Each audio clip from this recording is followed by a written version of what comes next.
ಚೆನ್ನಾಗಿದ್ದೀರಾ? ತುಂಬಾ ಸಂತೋಷ ನಿಮ್ಮ ಮಧ್ಯದಲ್ಲಿರೋದು. ಏಸಪ್ಪ ನಿಮ್ಮನ್ನ ಬಹಳವಾಗಿ ಪ್ರೀತಿಸ್ತಾ ಇದ್ದಾರೆ. ಮುಂದೆ ಬರೀ ಬೋಟ್ ಆಗಿತ್ತು, ದೋಣಿ. ನನಗೊಂದು ಹಳೆಯ ಹಾಡು, ಗಣ ಸೇವಕರು ಬರೆದ ಒಂದು ಒಳ್ಳೆ ಹಾಡು ನೆನಪಿಗೆ ಬಂತು. ಅದನ್ನ ಮೊದಲು ನಿಮ್ಮ ಮಧ್ಯದಲ್ಲಿ ಹಾಡೋಣ ಅಂತ ಆಲೋಚನೆ ಮಾಡಿದ್ವಿ. ಎಷ್ಟು ಜನರಿಗೆ ಹಾಡು ಇಷ್ಟ? ಓ ವೆರಿ ಗುಡ್. ಮೈನರ್ ಈ ಮೈನರ್ ನನ್ ಬಾಳ ದೋಣಿಯಲ್ಲಿ ಶ್ರೀ ಯೇಸು ಇರುವನು, ಭಯವೇ ಇಲ್ಲ, ನನಗೆ ಭಯವೇ ಇಲ್ಲ. ನನ್ ಬಾಳ ದೋಣಿಯಲ್ಲಿ ಶ್ರೀ ಯೇಸು ಇರುವನು, ಭಯವೇ ಇಲ್ಲ, ನನಗೆ ಭಯವೇ ಇಲ್ಲ. ಭಯವೇ ಇಲ್ಲ, ನನಗೆ ಭಯವೇ ಇಲ್ಲ. ಬಾಳ ದೋಣಿಯಲ್ಲಿ ಶ್ರೀ ಯೇಸು ಇರುವನು, ಭಯವೇ ಇಲ್ಲ, ನನಗೆ ಭಯವೇ ಇಲ್ಲ. ಭಯವೇ ಇಲ್ಲ, ನನಗೆ ಭಯವೇ ಇಲ್ಲ. ನೋಡಿ, ಮಕ್ಕಳು ಈಗ ತಾನೇ ಹೇಳಿದ್ರು ಈ ವಚನವನ್ನ. ಒಮ್ಮೆ ಯೇಸು ಸ್ವಾಮಿ ದೋಣಿಯಲ್ಲಿ ಹೋಗ್ತಾ ಇದ್ರು, ಶಿಷ್ಯರ ಜೊತೆಯಲ್ಲಿದ್ರು. ಯೇಸು ಸ್ವಾಮಿ ಹೋಗ್ತಾ ಇರ್ಬೇಕಾದ್ರೆ ದೋಣಿಯಲ್ಲಿ ಮಲಗಿದ್ರು. ದೊಡ್ಡ ಬಿರುಗಾಳಿ ಬಂದ್ಬಿಡ್ತು. ಆ ದೋಣಿ ಏನಾಯ್ತು, ಮುಳುಗುವ ಹಾಗೆ ಆಯ್ತು. ಮುಳುಗುವಾಗ ಹಾಗಾದ್ರೆ ಎಲ್ರಿಗೂ ಭಯ ಆಗುತ್ತಾ? ಆಗಲ್ಲ? ಭಯ ಆಗುತ್ತೆ. ಎಲ್ಲ ಭಯ ಪಟ್ಬಿಟ್ರು. ಅಯ್ಯೋ, ನಾವು ಸಾಯ್ತಾ ಇದ್ದೀವಿ, ಗುರುವೇ ಕಾಪಾಡು ಅಂತ ಹೇಳಿದ್ರು. ಆದ್ರೆ ಯೇಸು ಸ್ವಾಮಿ ದೋಣಿಯಲ್ಲಿ ಇದ್ದಾರೆ ಅನ್ನೋದನ್ನೇ ಮರ್ತು ಬಿಟ್ರು. ಯೇಸು ಸ್ವಾಮಿ ದೋಣಿಯಲ್ಲಿರುವಾಗ ದೋಣಿ ಮುಳುಗುತ್ತಾ? ಖಂಡಿತ ಮುಳುಗಲ್ಲ. ನಿಮ್ಮ ಬಿಸ್ನೆಸ್ ಮುಳುಗಲ್ಲ. ಪಕ್ಕದಲ್ಲಿರೋರಿಗೆ ನಿಮ್ಮ ಫ್ಯಾಮಿಲಿ ಮುಳುಗಲ್ಲ, ನಿಮ್ಮ ಬಿಸ್ನೆಸ್ ಮುಳುಗಲ್ಲ, ಭವಿಷ್ಯ ಮುಳುಗಲ್ಲ. ಕಾಪಾಡುವವರ ಜೊತೆಲೇ ಇದ್ದಾರೆ. ಯೇಸು ಸ್ವಾಮಿ ಎಲ್ಲೋ ದೂರದಲ್ಲಿದ್ದು ಅಲ್ಲಿಗೆ ಬಂದು ನಿನ್ನ ಆಶೀರ್ವಾದ ಮಾಡ್ತೀನಿ ಅನ್ನೋ ದೇವರಲ್ಲ, ನಮ್ಮ ಜೊತೆಲೇ ಇರುವಂತೆ. ನಾವು ಎಲ್ಲಿ ಹೋದ್ರೂ ನಮ್ಮ ಜೊತೆಲೇ ಇರ್ತಾರೆ. ಇದೇ ಯೇಸು ಸ್ವಾಮಿಯಲ್ಲಿ ಸಿಕ್ಕುವ ದೊಡ್ಡ ಸೌಭಾಗ್ಯ ಏನ್ ಗೊತ್ತಂದ್ರೆ, ನಮ್ಮ ಜೊತೆಲೇ ಇದ್ದಾರೆ, ನನ್ನ ಜೊತೆ. ಅಲ್ಲೆಲ್ಲ ನೋಡಿ. ಮತ್ತೆ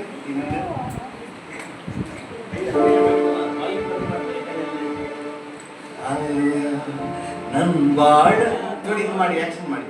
ನನ್ ಬಾಳ ದೋಣಿಯಲ್ಲಿ ಶ್ರೀ ಯೇಸು ಇರುವನು, ಭಯವೇ ಇಲ್ಲ, ನನಗೆ ಭಯವೇ ಇಲ್ಲ. ಭಯವೇ ಇಲ್ಲ, ನನಗೆ ಭಯವೇ ಇಲ್ಲ. ನನ್ ಬಾಳ ದೋಣಿಯಲ್ಲಿ ಶ್ರೀ ಯೇಸು ಇರುವನು, ಭಯವೇ ಇಲ್ಲ, ನನಗೆ ಭಯವೇ ಇಲ್ಲ. ಭಯವೇ ಇಲ್ಲ, ನನಗೆ ಭಯವೇ ಇಲ್ಲ. ಒಂದ್ ಕೈ ಮೇಲೆ ಒಂದ್ ಕೈ ಕೆಳಗೆ ಹಿಂಗಿಡಿರಿ. ಹೊಯ್ಯಾರೆ ಹೊಯ್ಯಾರೆ ಹೊಯ್ಯಾರೆ ಹೊಯ್ಯಾರೆ ಹೊಯ್ಯಾರೆ ಹೊಯ್ಯಾರೆ ಹೊಯ್ಯಾರೆ ಹೊಯ್ಯಾರೆ, ಮುಂದೆ ಮುಂದೆ ಸಾಗುವೆ. ಹೊಯ್ಯಾರೆ ಹೊಯ್ಯಾರೆ, ಮುಂದೆ ಮುಂದೆ ಸಾಗುವೆ. ಹೊಯ್ಯಾರೆ ಹೊಯ್ಯಾರೆ, ನನ್ ಬಾಳ ದೋಣಿಯಲ್ಲಿ ಶ್ರೀ ಯೇಸು ಇರುವನು, ಭಯವೇ ಇಲ್ಲ, ನನಗೆ ಭಯವೇ ಇಲ್ಲ. ಭಯವೇ ಇಲ್ಲ, ನನಗೆ ಭಯವೇ ಇಲ್ಲ. ನನ್ ಬಾಳ ದೋಣಿಯಲ್ಲಿ ಶ್ರೀ ಯೇಸು ಇರುವನು, ಭಯವೇ ಇಲ್ಲ, ನನಗೆ ಭಯವೇ ಇಲ್ಲ. ಭಯವೇ ಇಲ್ಲ, ನನಗೆ ಭಯವೇ ಇಲ್ಲ. ನಾನು ಒಂದು ಕಾಲದಲ್ಲಿ ಏನ್ ನೆನೆಸ್ಕೊಂಡಿದ್ದೆ ಅಂದ್ರೆ, ಯೇಸು ಸ್ವಾಮಿ ಅಂದ್ರೆ ಕ್ರಿಶ್ಚಿಯನ್ಸ್ ದೇವರು ಅಂತ ಅನ್ಕೊಂಡಿದ್ದೆ. ಯೇಸು ಸ್ವಾಮಿ ಅಂದ್ರೆ ಕ್ರಿಶ್ಚಿಯನ್ಸ್ ದೇವರು ಅನ್ಕೊಂಡಿದ್ದೆ. ಆದ್ರೆ ದೇವ್ರ ವಾಕ್ಯ ಓದಿದ ನನಗೆ ಗೊತ್ತಾಯ್ತು, ಯೇಸು ಸ್ವಾಮಿ ಕ್ರಿಶ್ಚಿಯನ್ಸ್ ದೇವರಲ್ಲ. ಯಾರೆಲ್ಲ ಕಷ್ಟದಲ್ಲಿದ್ದಾರೋ ಅವ್ರ ಕಣ್ಣೀರು ಒರೆಸುವ ದೇವರು ಅಂತ. ಎಲ್ಲೂ ಕೂಡ ಯೇಸು ಸ್ವಾಮಿ ಕ್ರಿಶ್ಚಿಯನ್ಸ್ ಎಲ್ಲ ಬನ್ನಿ ಆಶೀರ್ವಾದ ಮಾಡ್ತೀನಿ ಅಂತ ಹೇಳಲಿಲ್ಲ. ಏನ್ ಹೇಳಿದ್ರು ಗೊತ್ತಾ? ಎಲ್ಲ ಕಷ್ಟಪಡುವವರೇ, ಹೊರೆ ಹೊತ್ತವರೇ, ಕಣ್ಣೀರಿನಲ್ಲಿರುವವರೇ, ದುಃಖದಲ್ಲಿರುವವರೇ, ನೊಂದವರೇ, ಕಷ್ಟಪಡುವವರೇ ನೀವೆಲ್ಲ ಬನ್ನಿ, ನಾನು ನಿಮಗೆ ವಿಶ್ರಾಂತಿ ಕೊಡ್ತೀನಿ ಅಂತ. ನಾನು ಒಂದು ತುಂಬಾ ಕಷ್ಟದಲ್ಲಿದ್ದೆ. ಎಂತ ಕಷ್ಟ ಅಂದ್ರೆ ಉಸಿರಾಡಕ್ಕೆ ಆಗಲ್ಲ, ಆ ತರ ಕಷ್ಟ. ತುಂಬಾ ತೊಂದರೆಯಲ್ಲಿದ್ದೆ. ನನಗೊಂದು ಘನಘೋರವಾದ ಕಾಯಿಲೆ. ಏನ್ ಕಾಯಿಲೆ ಅಂದ್ರೆ ಹಾರ್ಟ್ ಪ್ರಾಬ್ಲಮ್. ನನಗೆ ಏನಾದ್ರು ಕುಳಿತುದ್ರೆ ಸಾಕು, ಎದೆ ಬಡಿತ ಜಾಸ್ತಿ ಆಗ್ತದೆ. ಆಟೋದಲ್ಲಿ ಹೋಗೋಕ್ಕಾಗಲ್ಲ, ಆಟೋ ಕುಳಿತಲ್ಲ ಹೋಗೋಕ್ಕಾಗಲ್ಲ. ಬೈಕಲ್ಲಿ ಯಾರಾದ್ರೂ ಕುಳಿತುಬಿಟ್ರೆ ಮುಗೀತು ನನ್ನ ಕತೆ. ತುಂಬಾ ಕಷ್ಟಪಡ್ತಾ ಇದ್ದೆ. ಒಂದ್ಸರಿ ನಮ್ಮ ಹಳೆ ಕಾಲದಲ್ಲಿ TVS ಚಾಂಪ್ ಅಂತ ಒಂದು ಗಾಡಿ ಇತ್ತು. ನಿಧಾನಕ್ಕೆ ಹೋಗ್ತಾ ಇದೆ. ಒಬ್ರು ನನ್ನ ಸ್ನೇಹಿತರು ಗಾಡಿ ಪಾಸ್ ಆಗುವಾಗ ಗಾಡಿ ರಿಪೇರಿನಾ ಅಂತ ಕೇಳಿದ್ರು. ನಾನು ಹೇಳಿದೆ ಗಾಡಿ ಎಲ್ಲ ನಾನೇ ರಿಪೇರಿ, ಗಾಡಿ ರಿಪೇರಿ ಎಲ್ಲ ನಾನೇ ರಿಪೇರಿ ಅಂತ. ಆ ತರ ಇದ್ದೆ. ಒಂದ್ಸರಿ ಏನಾಯ್ತು ನೋಡಿ, ಬಾತ್ರೂಮ್ ಒಳಗೋಗಿ ಚಿಲ್ಕ್ ಆಗ್ತದೆ ಅಷ್ಟೇ ಗೊತ್ತು. ಆಮೇಲೆ ಏನಾಯ್ತು ಗೊತ್ತಿಲ್ಲ, ಪ್ರಜ್ಞೆ ತಪ್ಪಿ ಬಿದ್ದುಬಿಟ್ಟೆ. ಥಡಾರ ಅಂತ ಬೀಳದ್ ನೋಡ್ಬಿಟ್ಟು ಓಡ್ ಬಂದು ಬಾಗಿಲು ತಟ್ಟಿದ್ರು. ಬಾಗಿಲು ತೆಗ್ದಿಲ್ಲ. ಏನೋ ಎಡವಟ್ಟಾಗಿದೆ ಅಂತ ಹೇಳಿ ಹಾರೆ ತಂದು ಬಾಗಿಲು ಓಪನ್ ಮಾಡಿ ನಾನು ನೋಡಿದ್ರು ನನಗೆ ಪ್ರಜ್ಞೆ ಇಲ್ಲದೆ ಬಿದ್ದಿದ್ದೀನಿ. ಆಗ ನನ್ನನ್ನು ತಗೊಬಂದು ಹೊರಗಡೆ ಮಲಗಿಸ್ಬಿಟ್ಟು ನೀರಿಗೆ ಕುಡಿಸಿ ಸ್ವಲ್ಪ ಸುಧಾರಿಸಿದ ಮೇಲೆ ನನಗೆ ಪ್ರಜ್ಞೆ ಬಂತು. ಏನೋ ಕೇಸ್ ಸೀರಿಯಸ್ ಆಗಿದೆ ಅಂತ ಹೇಳಿ ನನ್ನನ್ನು ಮಡ್ರಾಸ್ನಲ್ಲಿ ರಾಮಚಂದ್ರ ಆಸ್ಪತ್ರೆ ಅಂತ ದೊಡ್ಡ ಆಸ್ಪತ್ರೆ, MGR ಹಾಸ್ಪಿಟಲ್ ಅಂತ ಕೇಳಿದ್ದೀರಾ? ಆ ಆಸ್ಪತ್ರೆಯಲ್ಲಿ ನನ್ನ ತಗೊಂಡೋಗಿ ಅಡ್ಮಿಟ್ ಮಾಡಬೇಕು. ಅಲ್ಲಿ ಚಿಕಿತ್ಸೆ ಎಲ್ಲ ಪಡ್ಕೊಂಡು ನಾನು ಬಂದೆ. ಆಮೇಲೆ ನನಗೆ ರೆಗ್ಯುಲರ್ ಚೆಕಪ್ಗೆ ಅಲ್ಲಿ ಹೋಗೋಕ್ಕಾಗಲ್ಲ ಅಂತ ಹೇಳಿ ಇದೇ ಬೆಂಗಳೂರಿನ ಶಿವಾಜಿನಗರದಲ್ಲಿ ಮೆಡಿನೋವಾ ಅಂತ ಒಂದು ಆಸ್ಪತ್ರೆ ಇತ್ತು. ಈಗ ಇದೆಯಲ್ಲ ಗೊತ್ತಿಲ್ಲ, ಇದೆಯಾ? ಓಕೆ. ಆ ಆಸ್ಪತ್ರೆಗೆ ನಾನು ರೆಗ್ಯುಲರ್ ಚೆಕಪ್ಗೆ ಬರ್ತಾ ಇದ್ದೆ. ನನಗೆ ವೆಯ್ಟ್ ಎತ್ತಬಾರ್ದು, ಟೆನ್ಷನ್ ಮಾಡ್ಕೋಬಾರ್ದು, ಏನೇನೋ ಸಜೆಷನ್ಸ್ ಕೊಟ್ಟಿದ್ರು. ದಿನ 3 ಹೊತ್ತು ಗುಳಿಗೆ ನುಂಗ್ಬೇಕು, ಆ ಥರ ಇದೆ. ಒಂದು ದಿನ ಯೇಸುವಿನ ಪರಿಚಯ ಆಯಿತು. ಒಬ್ಬ ದೇವ ಸೇವಕರು ಯೇಸುವಿನ ಕುರಿತಾಗಿ ನನಗೆ ಪರಿಚಯ ಮಾಡಿಕೊಟ್ರು. ಅದು ಮೊದಲು ನೋಡಿ, ನಾನು ಮೊದಲಿಂದ ಕ್ರಿಶ್ಚಿಯನ್. ಯಾವಾಗಂದ್ರೆ ನನಗೆ ಗೊತ್ತೇ ಇಲ್ಲ, ನಮ್ಮ ತಾತ ಯಾವಾಗ ಆದ್ರೆ ಗೊತ್ತಿಲ್ಲ. ಆವಾಗಿಂದ ಕ್ರಿಶ್ಚಿಯನ್ನೇ, ಆದರೆ ಜೀಸಸ್ ಬಗ್ಗೆ ಅನುಭವನೇ ಇಲ್ಲ. ಭಾನುವಾರ ಚರ್ಚ್ಗೆ ಹೋಗೋದು ಗೊತ್ತಿತ್ತು, ಆದರೆ ಯೇಸುವಿನ ವಾಕ್ಯದ ಬಗ್ಗೆ ಅನುಭವ ಇರಲಿಲ್ಲ. ಆ ದಿನ ನಾನು ನನ್ನ ಜೀವಿತವನ್ನು ಜೀಸಸ್ಗೆ ಒಪ್ಪಿಸಿದೆ. ಯೇಸಪ್ಪನ ಹತ್ರ ಕೇಳ್ಕೊಂಡೆ, ಯೇಸಪ್ಪ ನನ್ನ ಜೀವಿತಕ್ಕೆ ಬನ್ನಿ, ನನಗೆ ಸುಖ ಕೊಡಿ ಅಂತ ಕೇಳ್ಕೊಂಡೆ. ಅವತ್ತು ಯೇಸು ಸ್ವಾಮಿ ನನ್ನ ಜೀವಿತದಲ್ಲಿ ಬಂದು ನನಗೆ ಸುಖ ಕೊಟ್ಟರು. ಇವತ್ತಿನವರೆಗೆ ಗುಡ್ಡಲ್ಲಿ ಓಡಾಡ್ತಾ ಇದ್ದೀನಿ, ಆರೋಗ್ಯವಾಗಿದ್ದೀನಿ. ನನಗೂ ಮದುವೆ ಆಗಿ 2 ಮಕ್ಕಳಿದ್ದಾರೆ. ಈ ಥರ ದೊಡ್ಡ ಮಕ್ಕಳಿದ್ದಾರೆ. ಅಲ್ಲೇಲೂಯಾ. ಆರೋಗ್ಯವಾಗಿದ್ದೀನಿ. ಪೇಷಂಟ್ ತರ ಇದ್ದೀನ ನಾನೀಗ? ಇಲ್ಲ, ಗುಂಡ್ಕಲ್ನಂಗಿದ್ದೀನಿ. ಹೇಳಿ ಪಕ್ಕದಲ್ಲಿರೋರಿಗೆ, ಏಸಪ್ಪ ನಮ್ಮೊಳಗೆ ಬಂದ್ರೆ ರೋಗ ಬಿಟ್ಟು ಹೋಗ್ತದೆ, ನೋವು ಬಿಟ್ಟು ಹೋಗ್ತದೆ, ಸಮಸ್ಯೆ ಬಿಟ್ಟು ಹೋಗ್ತದೆ, ಕಷ್ಟ ಎಲ್ಲ ನೀಗ್ತದೆ, ಕಣ್ಣೀರೆಲ್ಲ ಹೋಗ್ತದೆ. ಬಿಡ್ತೀನ ಏಸಪ್ಪನ್ನ? ಇವತ್ತುವರೆಗೆ ಜೊತೆಗೆ ಇಟ್ಕೊಂಡಿದ್ದೀನಿ. ಮೈನರ್ ನನ್ ಬಾಳ ತೋಣಿಯಲ್ಲಿ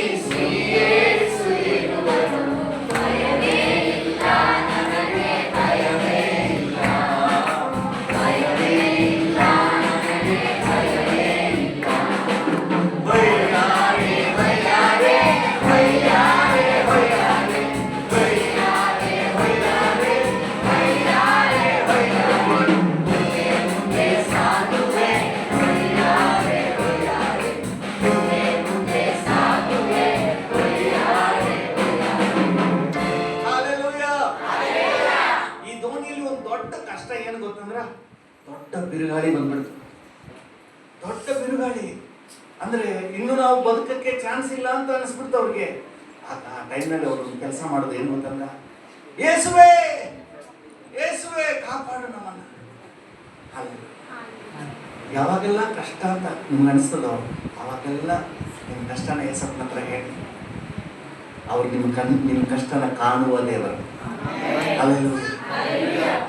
ಕೆಲವು ಸಮಯಗಳಲ್ಲಿ ದಾರಿಲಿ ಕಷ್ಟಪಡುವವ್ರನ್ನ, ಬಲಹೀನರನ್ನು, ತೊಂದರೆಯಲ್ಲಿರೋರು ನೋಡ್ತೀವಿ. ನೋಡ್ಬಿಟ್ಟು ಪಾಪ, ಅಯ್ಯೋ ಪಾಪ ಅಂದ್ಬಿಟ್ಟು ನಾವು ಹೊರಟೋಗ್ಬಿಡ್ತೀವಿ. ಈ ಯೇಸು ಅಯ್ಯೋ ಪಾಪ ಅಂದ್ಬಿಟ್ಟು ಹೋಗೋ ದೇವರಲ್ಲ, ನಮ್ಮನ್ನು ಕಾಪಾಡುವ ಕರ್ತನ. ಹಲ್ಲೆಲೂಯಾ.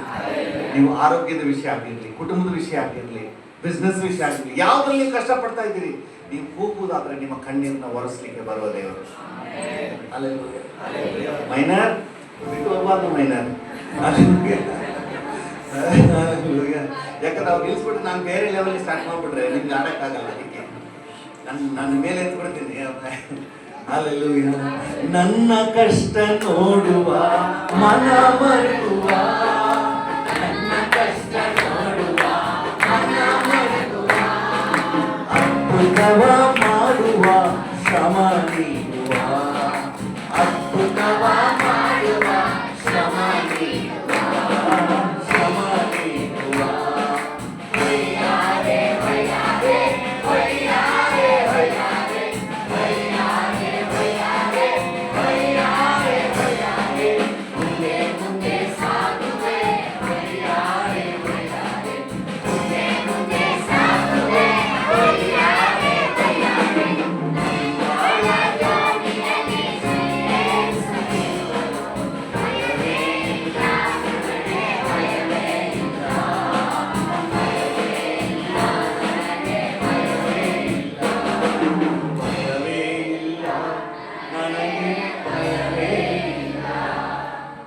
ಕೆಲವರಿಗೆ ಯಾವಾಗಲೂ ಭಯ. ನಾಯಿ ನೋಡಿದ್ರು ಭಯ, ಕತ್ತಲೆ ಅಂದ್ರೆ ಭಯ, ನೀರಂದ್ರೆ ಭಯ.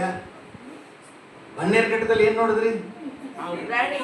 ಹಾವಂದ್ರೆ ಭಯ, ಹುಲಿ ಅಂದ್ರೆ ಭಯ, ಸಿಂಹ ಅಂದ್ರೆ ಭಯ, ಚಿರತೆ ಅಂದ್ರೆ ಭಯ, ನೋಡೋದಕ್ಕೆಲ್ಲ ಭಯ, ನೋಡೋದಕ್ಕೆಲ್ಲ ಭಯ. ಪ್ರಿಯರ, ಒಂದು ಗೊತ್ತಾ ನಿಮಗೆ? ಕರ್ತನು ನಮ್ಮ ಜೊತೆಗಿರುವಾಗ ನಾವು ಭಯ ಪಡಬೇಕಾಗಿಲ್ಲ. ಯಾಕಂದ್ರೆ ಅವ್ರು ನೋಡ್ಕೊಳ್ತಾರೆ. ಹಲ್ಲೆಲೂಯಾ. ಯೇಸು ಸ್ವಾಮಿ ಒಂದು ಮಾತು ಹೇಳ್ತಾರೆ, ರೆಕ್ಕೆಯ ಮರೆಯಲ್ಲಿ ನಿಮ್ಮನ್ನ ಮರೆ ಮಾಡ್ತಾರಂತೆ. ಕೋಳಿ ತನ್ನ ಮರಿಗಳನ್ನ ಹೇಗೆ ರೆಕ್ಕೆ ಮರೆ ಮಾಡ್ತದೆ ಗೊತ್ತಾ? ಕೋಳಿ ನೋಡಿದೀರಾ? ಕೋಳಿ ಮಾತ್ರ ನೋಡಿರ್ತೀರಿ. Welcome pastor, praise the lord.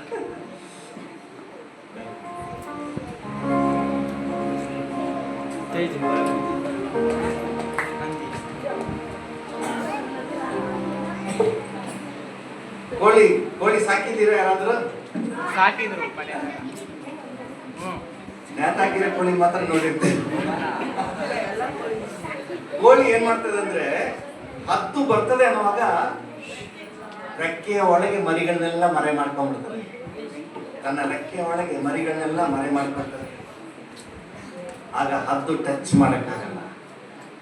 Touch ಮಾಡ ನಮ್ಗೆ ಈ ಲೋಕದಲ್ಲಿ ಏನೇ ಕಷ್ಟ ಬಂದ್ರು ದೇವರು ತನ್ನ ರೆಕ್ಕೆ ಕೆಳಗೆ ನಮ್ಮನ್ನ ಮರೆ ಮಾಡ್ಕೊಳ್ತಾನೆ. ನಮ್ಮನ್ನ ಏನು ಟಚ್ ಮಾಡಕ್ಕಾಗಲ್ಲ. ಹಲ್ಲೆಲೂಯಾ. ನಿಮ್ಗೆ ಏನು ಕೇಳಾಗಲ್ಲ. ಯೇಸು ಸ್ವಾಮಿ ದೋಣಿಯಲ್ಲಿರುವಾಗ ಹೆಂಗ್ ಕೇಳಾಗ್ಬಿಡ್ತದೆ? ಹೆಂಗ್ ನೀವು ಸಾಯ್ತೀರಿ? ದೋಣಿ ಮುಳುಗದಿರ್ತಾನೆ ಸಾಯೋದು? ಮುಳುಗದೇ ಇಲ್ವಲ್ಲ. ನಿಮ್ ಬಿಸ್ನೆಸ್ ಮುಳುಗದೇ ಇಲ್ವಲ್ಲ. ಕೆಲವರಿಗೆ ಅಯ್ಯೋ ನನ್ನ ಬಿಸ್ನೆಸ್ ಹಾಳಾಗ್ಬಿಡ್ತದೆ ಏನೋ, ಕೆಲಸ ಸಿಗುತ್ತಾ ಇಲ್ವೋ, ನನ್ನ ಮಕ್ಕಳು ಹಾಳಾಗ್ಬಿಡ್ತಾರೆ ಏನೋ. ಜೀಸಸ್ ನಿಮ್ ಜೊತೆಲಿರುವಾಗ ನಿಮ್ ಜೀವನ ಹೆಂಗ ಹಾಳಾಗುತ್ತೆ ಹೇಳಿ? ಪಕ್ಕದಲ್ಲಿರೋರಿಗೆ ನೋ ಚಾನ್ಸ್, ನೋ ಚಾನ್ಸ್. ಬದುಕ್ತೀವಿ, ಗೆಲ್ತೀವಿ. ಕಪ್ಪು ನಮ್ದೆ, ಮೆಡಲು ನಮ್ದೆ, ಶಾಲು ನಮ್ದೆ, ಕಿರೀಟ ನಮ್ದೆ, ಡಬ್ಬು ನಮ್ದೆ, ಕಾರು ನಮ್ದೆ, ಬೈಕು ನಮ್ದೆ. ಹಲ್ಲೆಲೂಯಾ. ಯೇಸು ಇರುವಾಗ ನಮಗೆ ನಷ್ಟ ಇಲ್ಲ, ಬದಲಾಗಿ ಆಶೀರ್ವಾದ. ಹಲ್ಲೆಲೂಯಾ. ನನ್ ಬಾಳ ದೋಣಿಯಲ್ಲಿ